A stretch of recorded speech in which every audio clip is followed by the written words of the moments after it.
Hi, I'm Margaret. We're making crème caramel today. Don't you just love that caramel sauce?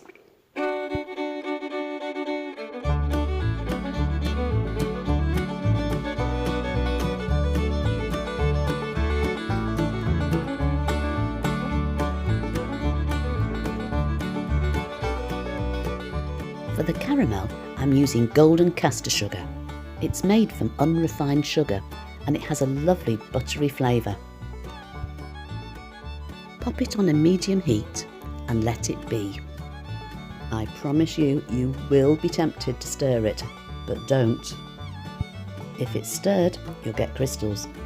We want a smooth, delicious sauce. However, if it's not dissolving evenly, you can give it a little swirl, but be gentle with it.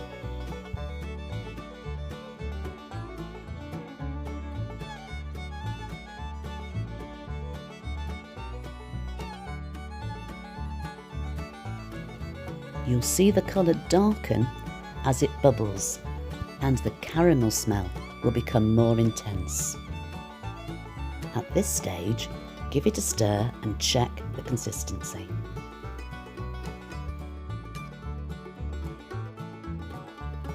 Perfect. Any oven-proof dishes will do for this. Once you've put a little in the base of each one, you'll find it will set quite quickly, and any leftovers can be drizzled onto some baking paper for a decoration later.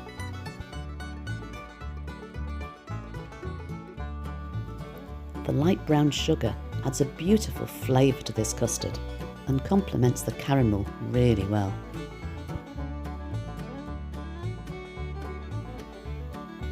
The only problem I find with crème caramel is that there's never enough of it.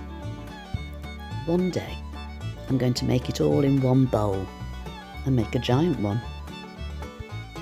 Imagine that. Could you eat it?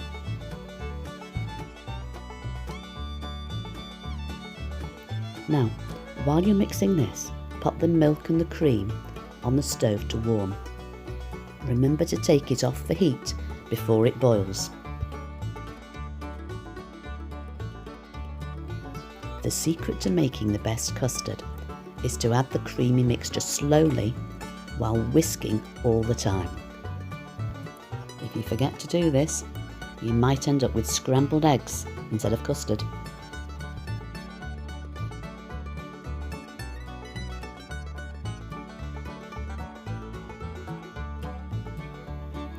Let's sieve the custard too, just to make sure it's perfectly smooth.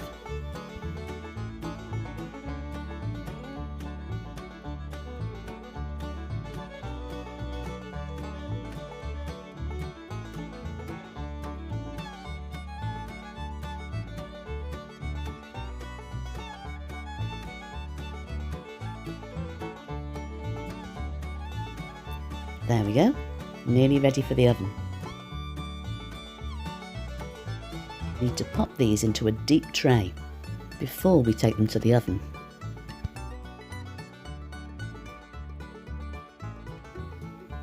At the oven, because it's safer that way, we're going to pour water into the tray until it comes to about halfway up the little pots.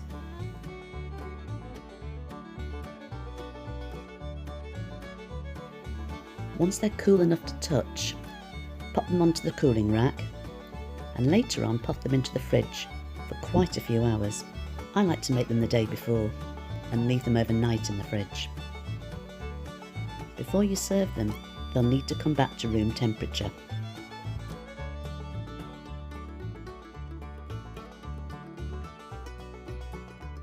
If they don't come out straight away, give them a jiggle, just like you would with a jelly or a blancmange.